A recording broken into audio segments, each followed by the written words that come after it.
안녕하십니까. 불교학개론 1권에서 5권 제132회차 서일봉입니다. 오늘은 참회정진의 도량 5권 23페이지 사찰에 들어갈 때 예절에 대해서 살펴보는데요. 본론으로 들어가기 전에 부처님 말씀 개성어로 하나 살펴보겠습니다. 염묵염직정요 염보롱직 사라헤이 불기사요 사정 돈해성이 니라나 무호이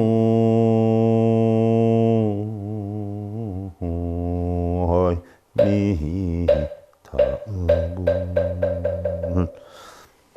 생각이 도에 걸맞으면 그 생각은 곧 바르고 생각이 도에 걸맞지 않으면 그 생각은 바르지 않나니 삿되나니 지혜로워서 삿됨을 일으키지 않고 바른 것을 생각하면 도는 곧 성취되느니라.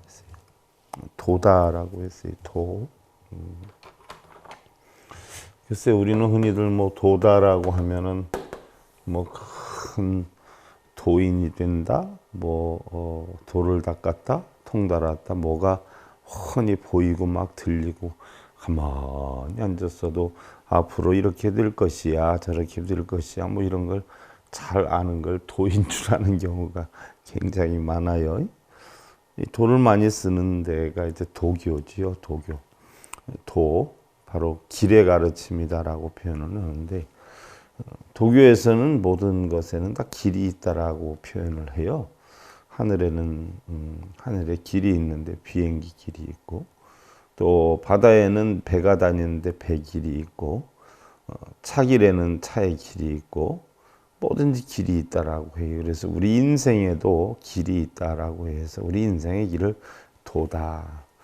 사고가 안 나고 바르게 가는 길을 우리는 도다 이렇게 표현을 한단 말이죠. 그래서 유교에서는 도교, 에서는 길도자를 써가지고 도인이다, 바른 길로 가는 자를 도인이다 이렇게 표현을 하는데, 그럼 우리 불교에서 도다라고 하는 건 뭘까요? 물론 바른 삶을 이야기를 해요. 우리 불교에서 도다라고 하는 것은요, 이리저리 끌려다니지 않는 것을 이야기를 해요. 그래서 시비, 분별, 집착, 망상 이런 데 끌려다니지 않는 이치. 쉽게를 들면 우리 불교에서는 공하고 연기하는 법을 배우지 않아요. 그러니까 공하고 연기하는 이치를 바르게 아는 것, 이것을 도인이다라고 하지요. 일례를 하나 들어서 우리가 도리라라고 하는 건데 바른 이치다라고 하지 않아요. 도리다라고 하면 아내의 도리, 남편의 도리, 자식의 도리 있단 말이죠. 이러한 도리를 잘 하는 것을 우리는 도인이라고 하지, 눈에 훤히 보이고 들리고 가만히 있어도 그 사람의 일생이다, 이게 도인이 아니에요. 하긴 어느 분은 도인이 되려고 산에 들어가서 몇십 년을 수행했는데 도인이 안 되더라라고 했는데, 우리가 상상하는 도인하고요, 실제적인 도인하고는 달라요. 실제적인 도인은 자기의 삶에서 가장 자기의 현재의 위치나 여건을 잘 알아서 가장 행복하고 바르게 사는 법을 터득한 자가 도인이에요. 그래서 아내의 노릇 잘하면 아내로서 도인이 되는 거고, 남편의 노릇 잘하면 남편으로서 도인이 되는 것이고요. 자식으로서 할 도리 다 잘하면 이게 도인인 것이지, 도다라고 해서 따로 어떤 것이 있는 게 아니에요. 그런데 우리 불교에서 도다라고 하는 것은 일단은 걱정, 근심, 번뇌에서 벗어나는 이치를 터득하는 걸 도라라고 하지요. 그래서 결국은 오니 공한 이치를 알아가지고 큰 문제가 없이 바른 삶을 사는 것. 그래서 그러한 생각을 바르게 하는 것을 우리는 바르다라고 표현을 하고, 그런 생각을 바르게 하지 않으면 우리는 그걸 삿되다. 그래서 지혜로운 여건으로 삿됨을 만들지 않고, 지혜다라고 하는 것은 우리가 항상 얘기하잖아요. 색수행식의 오니 공한 이치를 얘기하는 것이지요. 그래서 그런 이치만 알면 큰 문제는 없다는 이야기예요. 그럼 여러분들 오늘 5권의 23페이지인가요? 5권의 23페이지. 뭐 지난 시간에 뭐 우리가 타파에 대해서 공부를 했고요. 또 뭐 우리 불교법이 보면은 굉장히 어려운 것 같아도요. 뭐 가정에서 여러분들 뭐 사대부집이라고 하나요? 그런 어떤 도리를 바르게 배운 사람이다라고 하면 우리 불교의 도리와 다를 것이 하나도 없어요. 거의 대부분 똑같은 것이거든요. 그래서 뭐 바른 교육 하나만 배운 사람 같으면은 뭐 이치가 다 똑같은 것이니까요. 그래서 우리가 여러분들 그 절에 들어갈 때, 사찰에 들어갈 때 예절이다라고 하면 우리는 보편적으로 이제 절문에 들어갈 때 중앙을 피해라라고 해요. 중앙을 피하고 왼쪽 가나 오른쪽 가로 출입해야 된다. 이야기예요. 중앙을 피한다는 것은 하심의 예법이죠. 겸손의 예법이에요. 우리가 뭐 어른 앞에 똑바로 앉거나 똑바로 쳐다보지 않고 약간 비껴 앉거나 여러분들 뭐 비껴서 말을 하지 않아요. 윗사람 공경에 대한 예의죠. 일례를 하나 들어서 여러분들 뭐 옛날에 보면은 상감마마 앞에는 뭐 어전이다라고 해서 신하들이 마주 앉지를 않잖아요. 꼭 옆으로 앉잖아요. 가운데는 열어두고. 그와 똑같은 것이 부처님 앞에는 우리가 어간이다 이렇게 표현을 해요. 어간이다. 어간이다라고 표현을 해서 부처님 앞에는 바로 앉는 게 아니죠. 그래서 약간 측면으로 앉아야 된다. 또 부처님께 여러분들 법당에 가서 절을 해도 마찬가지예요. 나중에 우리가 뭐 배우든지 하겠지만 법당에 가서 절을 해도 어떤 분들은 부처님의 그 길을 바로 앞에서 받아야 된다라고 해가지고 부처님 바로 앞에서 절을 하시는 분들이 있는데 상당히 잘못된 거거든요. 그걸 모르고 꼭 부처님 앞에 가서 하신단 말이죠. 그래야 뭐 더 길을 많이 받아가지고 소원성취가 많이 되는 줄 알고 일부러 꼭 앞에만 찾아다니는 분들이 있어요. 그건 아니에요. 부처님 정면 앞에 서서 절을 하거나 이러진 않고 다녀도 법당에서 부처님이 계신 곳에서는 합장을 하고 살짝 차수라 그러죠. 차수 또는 치수. 살짝 고개를 숙이고 합장을 한 상태 아니면 차수 두 손을 모아가지고 이렇게 배 있는 부분에 된 상태에서 고개를 숙이고 다녀야 된단 말이죠. 그와 같이 정면을 피해야 되는 거예요. 그래서 절에 들어가는 입구에서도 중앙을 피하고 양쪽으로 들어가야 된다. 우리가 어른 앞에 바로 서지 않는 것과 같다 하는 이야기.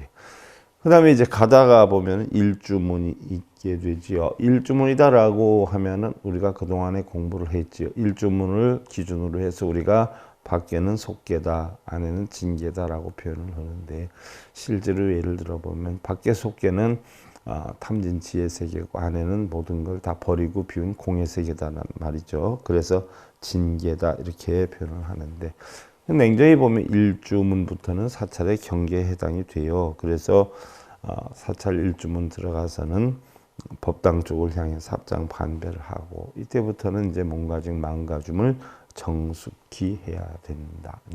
뭐 절에 갈 때 여러분들 뭐 일례를 하나 들어서 부정하지 말고 와라 이런 이야기를 많이 하신단 말이죠. 흔히들 부정하지 말고 와라라고 하면 목욕하고 뭐 머리 감고 또 뭐 비린거 안 먹고 뭐 태어나거나 죽는 거 안 보고 뭐 이런 걸 부정으로 하는데 그런 게 부정이 아니에요. 진정한 부정은 자기 마음속에 있는 자신의 생각을 가지고 있으면 이게 부정이지요.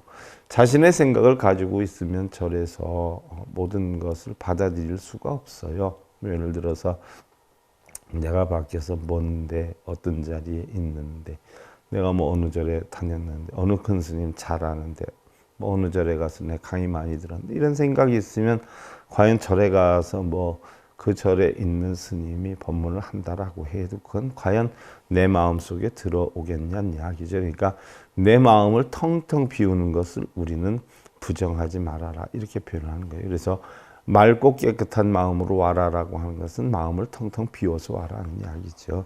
바로 일주문에서는 그런 마음을 일주문부터는 지니고 들어가야 된다는 이야기죠.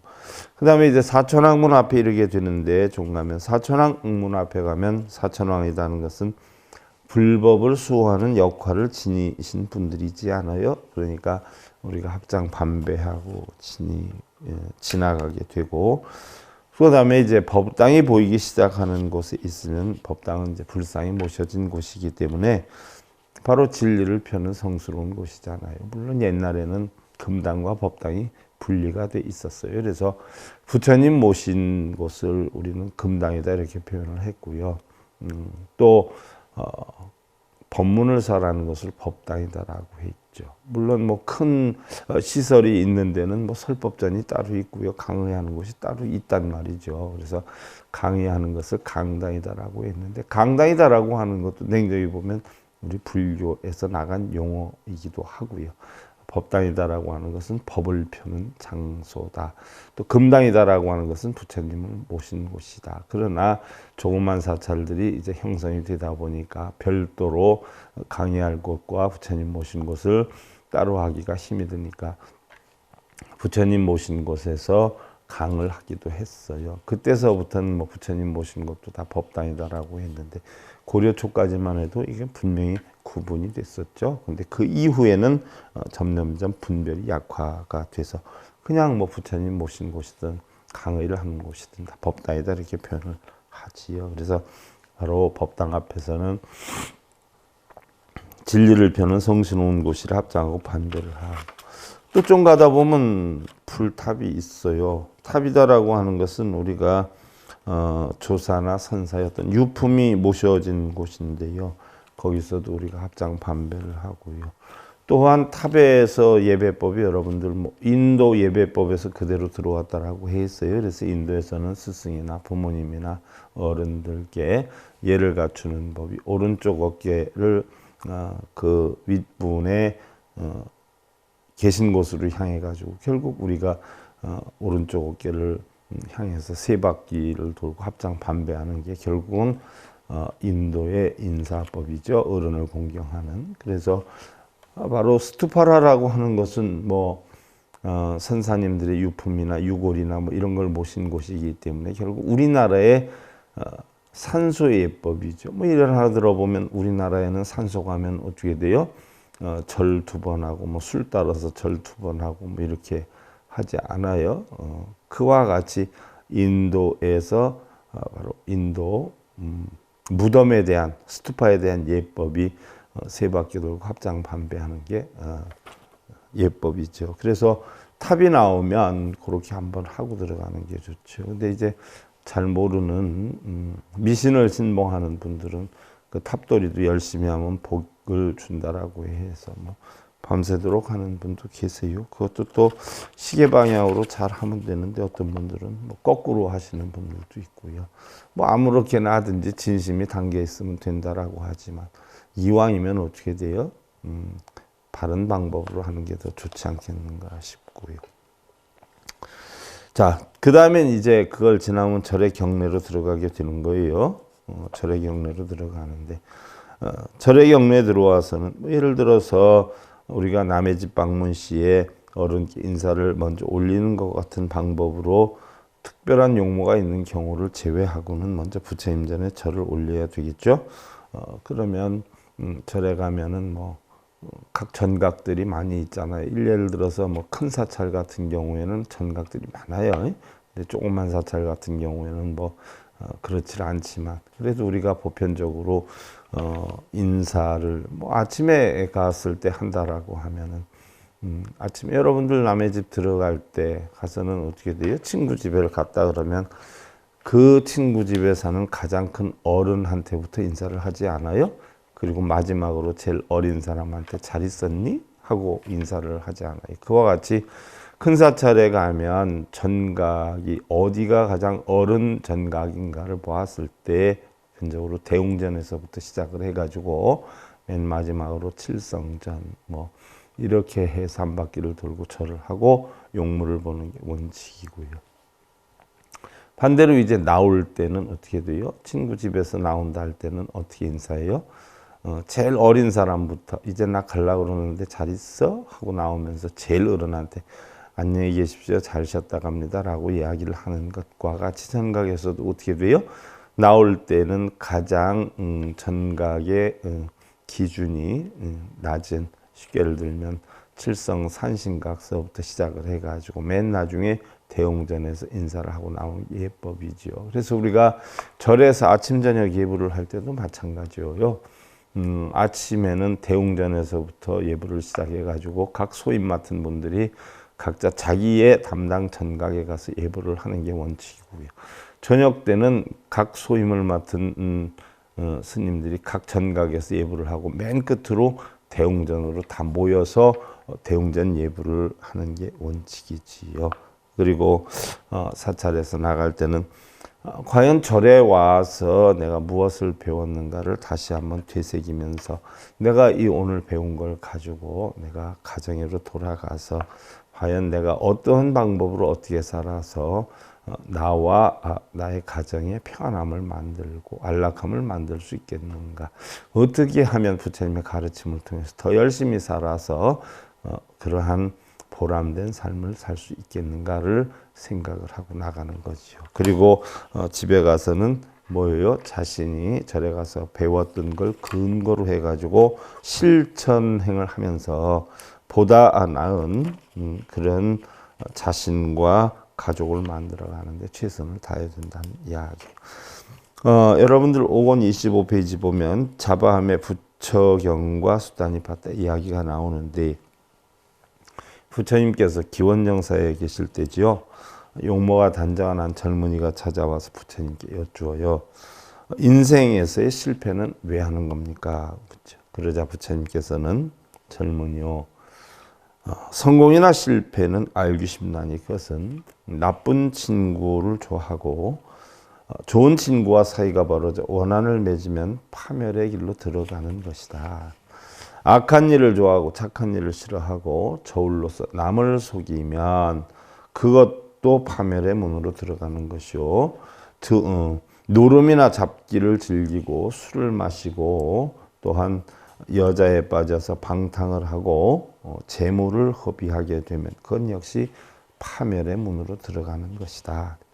또한 아내가 남편을 두고도 스스로 정절을 지키지 않거나 또한 남편이 아내를 두고도 다른 여자에게 눈길을 돌린다라고 하면 그것 또한 파멸의 문으로 들어가는 것이다.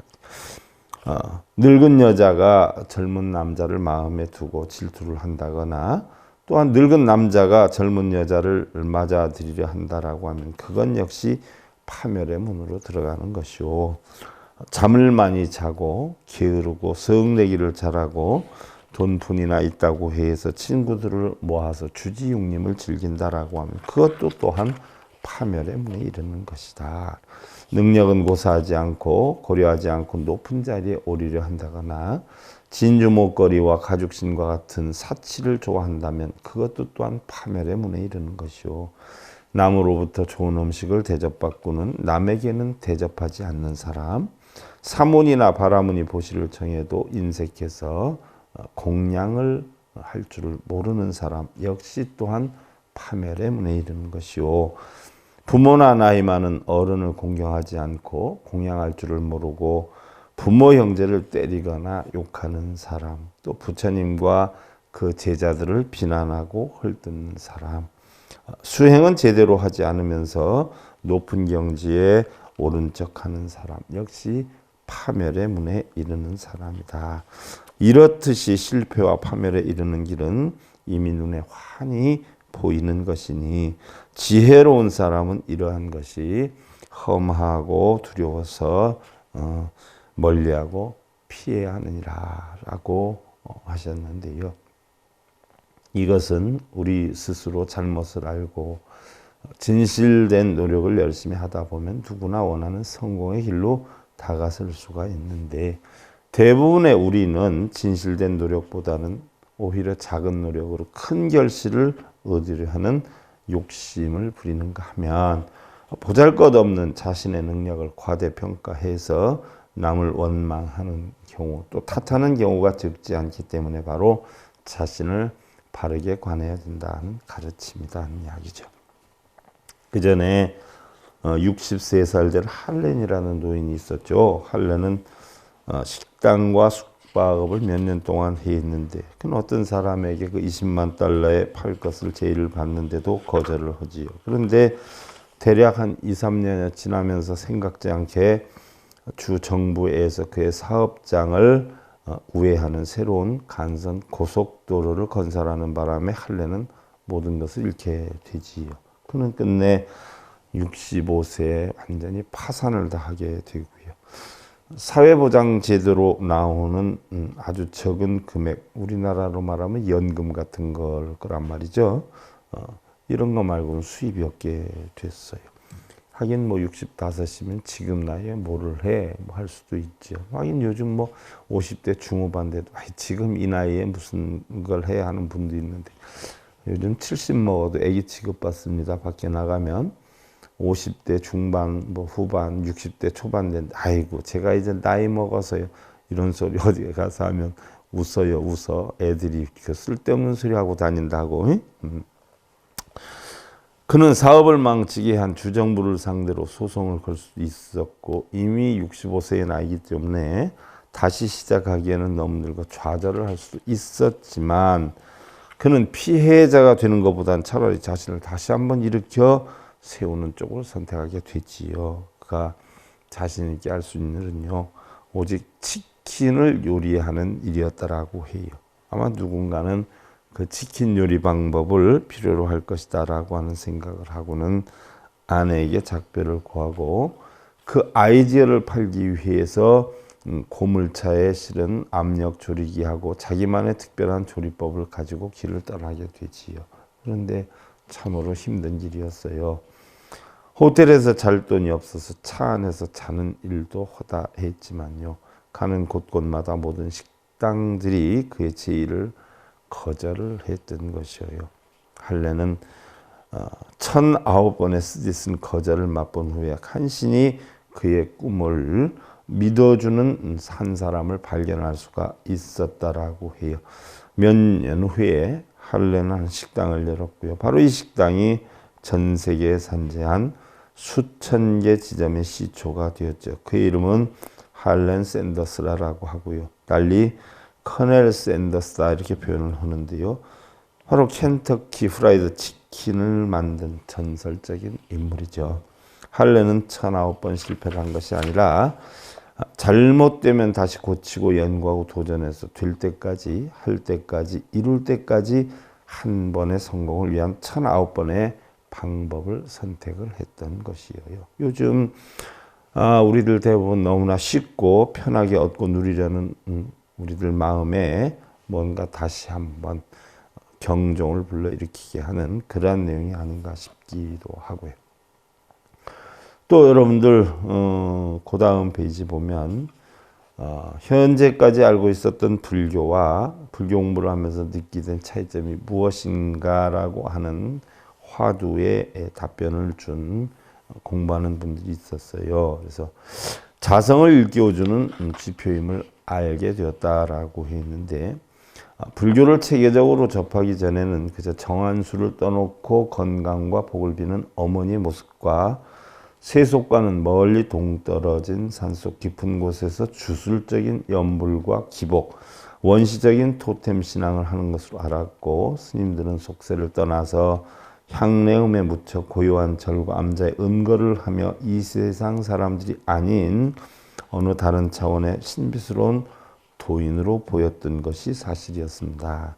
그리고 본인 역시 별다른 생각과 뜻도 없이 그냥 남들이 하니까 혹은 좋다고 하니까 염주를 지니고 돌리고 해 있던 것을 생각해 보면 우스운 일이 아닐 수 없었으나 이제 불교 학문을 접하고 보니 1년에 몇 차례씩 절에 가서 복을 비는 아녀자의 기복신앙과 원시적인 토템이 아니라 이 땅의 역사에 가장 한국적이고 민중적이며 대중적인 것을 느꼈으며 또한 학문으로도 동서고금을 막론하고 가장 광대원만한 바른 길의 길잡이이고 자성과 자각을 일깨워주는 올바른 지표임을 알게 되었습니다. 라고 했고요. 또 내 자신이 부처임을 일반적인 불교는 부처님을 믿고 스님께 의존을 하면 모든 것이 다 잘 이루어지는 줄 알고 있었는데 공부를 하면서 느낀 것은 내 자신이 부처요. 우리 각자 스스로 부처님 깨달음을 배워 실천행을 하면서 스스로의 인생을 만들어 나가야 한다라는 것임을 알게 되었습니다라고 했고요. 또 다른 분은 이제는 평안함으로 라고 했는데, 절이라고 하는 곳은 잘 살게 해달라고 빌고 시험에 합격시켜달라고 빌고 질병을 고쳐달라고 비는 곳으로만 알고 있었습니다. 그러나 불교 공부를 하면서 부처님의 가르침을 배워 익혀서 자신의 잘못을 뉘우치고 남에게 베풀며 스스로의 마음을 자제하여 스스로 노력해야 한다는 이치를 터득하게 되니 이제는 평안함으로 충만하게 되었습니다 라고 했고요.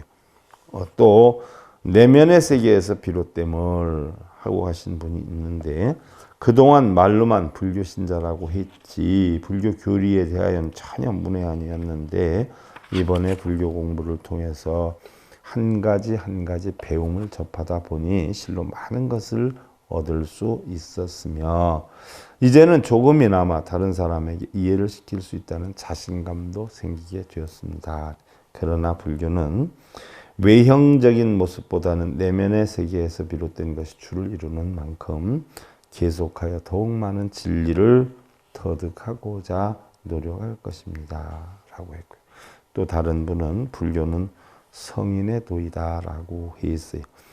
불상에 절하고 기도하고 돈을 많이 내는 것이 중요하고 또한 그렇게 해야 복이 많이 생기는 줄 알았으며 스님들은 일반 사람과 동떨어져서 별개의 세상에 사는 분들인 줄 알았는데 조금씩 불교의 학문을 익히다 보니 부처님의 가르침은 어떤 특정한 사람들에게만 한정된 것이 아니고 우리의 전 인류에게 해당이 되며 스님들은 부처님의 가르침을 배워 익혀서 중생들에게 법을 전해야 하는 전법자임을 알게 되었습니다. 또 불교 교육이 시급하고 중요하다 하신 분이 있는데 평소에 적지 않은 불서를 읽으면서 스님들께 대한 많은 불만들이 있었습니다.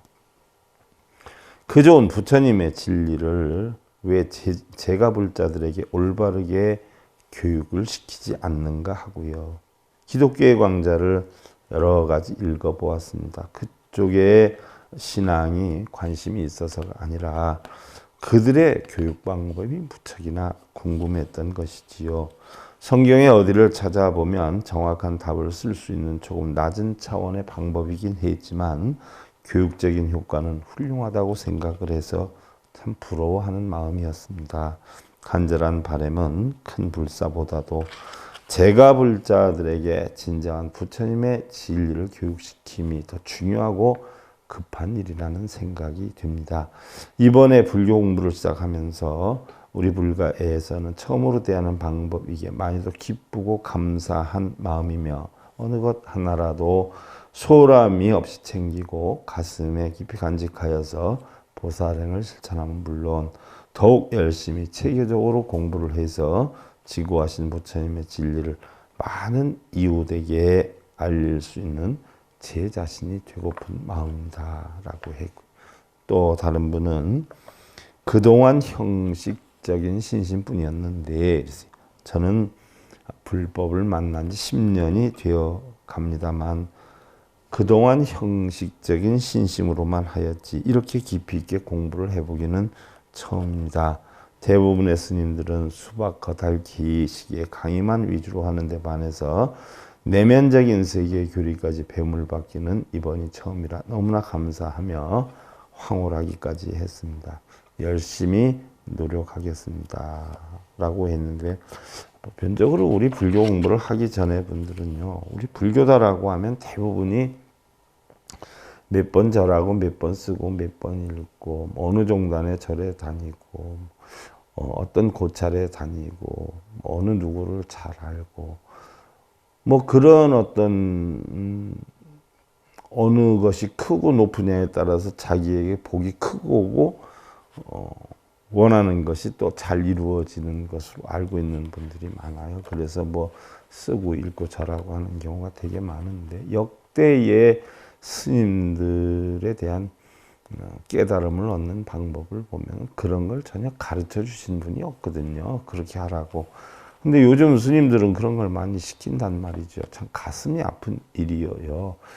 스님들도 스님에 따른 정당한 교육을 받아서 이렇게 뭐 되시면 괜찮은데 보편적으로 뒷거래로 해서 뭐 이렇게 스님들이 되다 보니까 공부들은 하나도 안 하고 목적이 어떻게 하면 불자님들한테 뭐 많은 거를 얻고 뺏고 뭐 이래가지고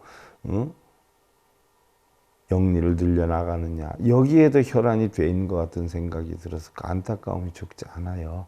정말 바른 부처님법이 무엇이고 역대 큰 스님들이 과연 그러한 법을 어떻게 전등시켜 왔는지를 잘 살펴서 부처님의 훌륭한 법에 과연 우리 불자들에게 누가 되지 않도록 전승전법을 잘 해줘야 되는데 우리 스님들에 대한 책임도 크고요.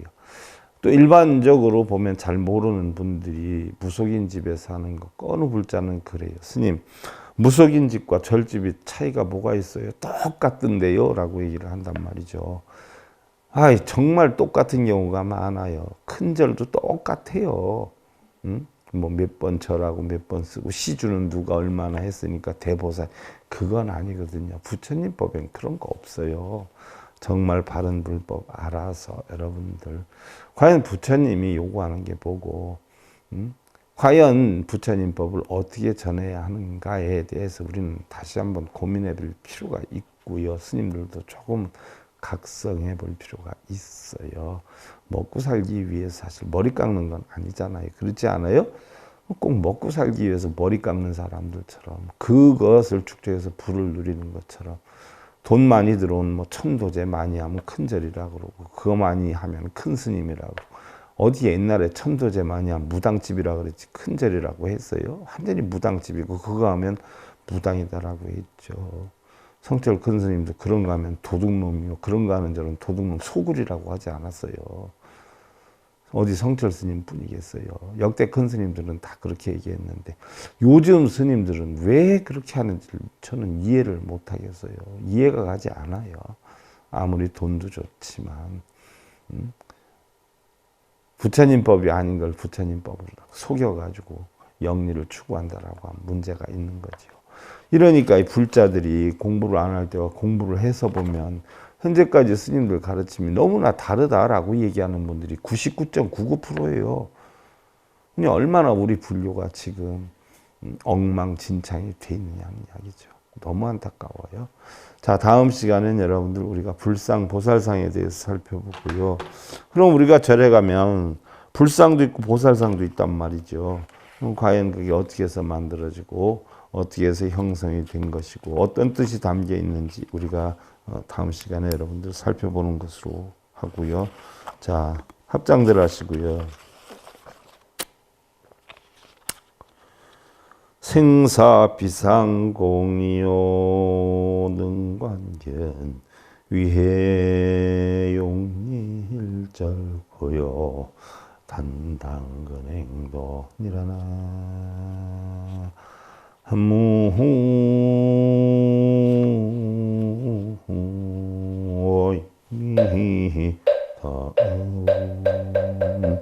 생사는 덫이고 공한 것이다. 그것을 잘 관하는 것 지혜롭다 하나니 일체의 괴로움을 여의하거든 오직 부지런히 도를 행할지어다.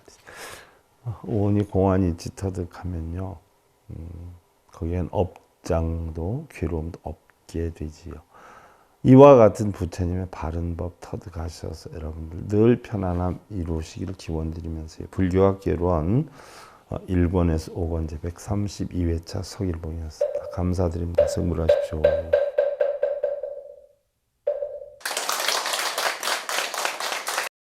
행복으로 가는 징검다리에 서길봉 스님이 여러분들을 초대합니다. SIB 불교교육대학에서는 더 듣다, 생활 속의 천수경,